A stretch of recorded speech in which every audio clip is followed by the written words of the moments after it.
విశేషంగా చెప్పబడిన ఒక సత్యం ఏంటంటే,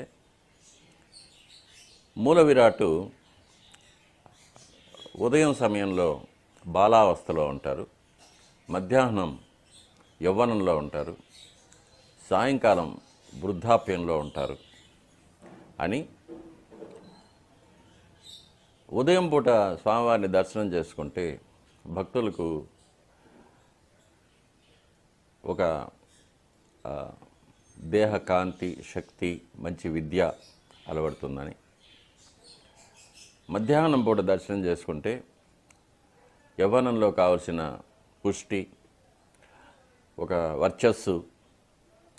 మంచి నడవడిక కలుగుతుందని, రాత్రిపూట దర్శనం చేసుకుంటే భక్తులకు ఒక వైరాగ్యం, ఆధ్యాత్మిక చింతన, సద్బుద్ధి, సద్గతి